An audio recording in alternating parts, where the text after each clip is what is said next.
Hey guys, today I'm going to be talking about self-preservation during the Gilded Age and Song of Myself by Walt Whitman. I decided to make like a little book because I thought that could be kind of cool.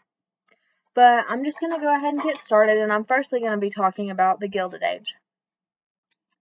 During the Gilded Age, people were treated very poorly, and granted, people aren't the nicest today either. This time period caused a lot of problems for a lot of people, except for the wealthy. Social Darwinism gradually gained popularity in the United States during the Gilded Age. In the late 19th century, industrialists wanted to justify their vast amount of monies and political influences, at a time when millions of people were struck by tragic poverty and the loss of their political standpoints. During this time, social Darwinism was pretty much survival of the fittest. In a nutshell, this means that poverty was the result of natural inferiority, which should be bred out of the human population. That's what they thought. People believed that the government should not interfere with survival of the fittest. They didn't want them helping the poor, but they wanted them to promote the ideas that some races are biologically superior to others. The wealthy were seen as winners, while the ones that didn't have as much money were seen as losers. Which is funny because most of the wealthy were only wealthy because they were in the right place at the right time. The wealthy would even say that the poor were lazy, even though they were working crazy hours just to make ends meet.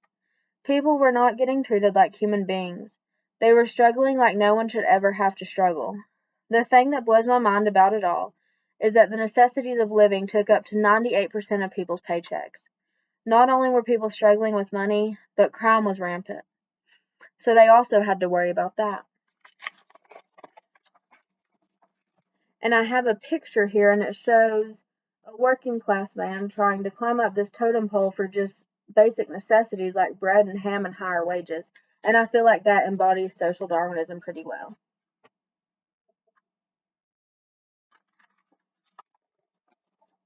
But next, I'm just going to be talking a little bit about Walt Whitman. I am in the English cohort, so I also researched a little bit about Walt Whitman and the time period he was alive in.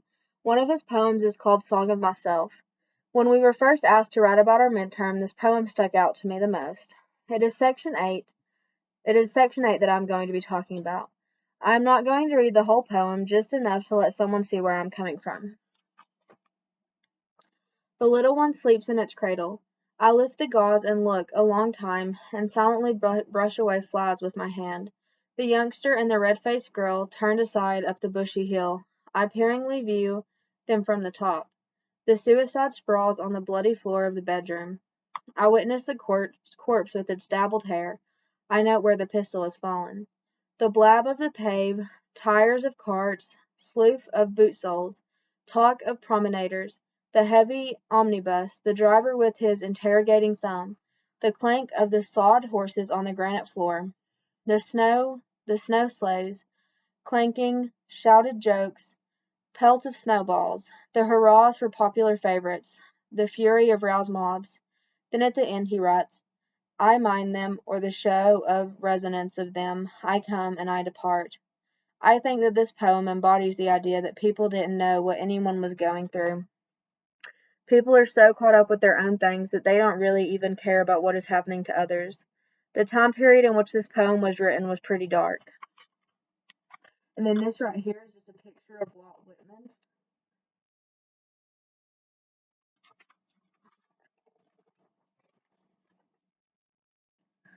Mental illness was a big thing during this time period, and I believe that's why Whitman talks about suicide in the poem I mentioned. The towns provided poor farms and almshouses as places to house the people who were mentally ill. They crammed everyone into the house, including disabled people, criminals, and the poor. Most of the time, people were put in there involuntarily because their families either couldn't or wouldn't take care of them. This type of housing was dirty and overcrowded. Crime was also on the rise during this time period. And then this is just an example of one of those houses that they were building.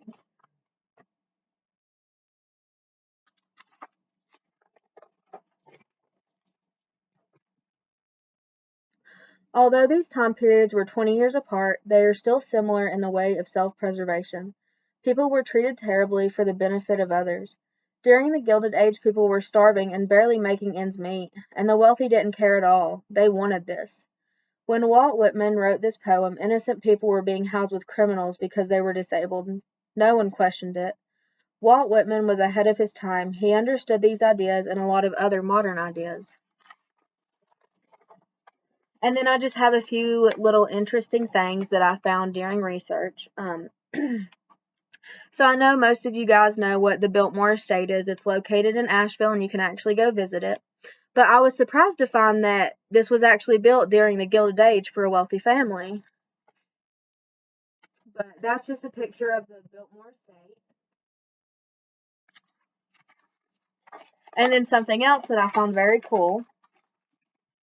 This is for the people who have seen the show Breaking Bad. I think it was really cool how Walt Whitman was brought up a few times, and also how his poems were even read out by the characters. I've seen this in the past, and before I started learning about Whitman and his poems, which is a funny coincidence. And then here's just a picture of one of Walt Whitman's books in the show. But thank you guys so much for watching.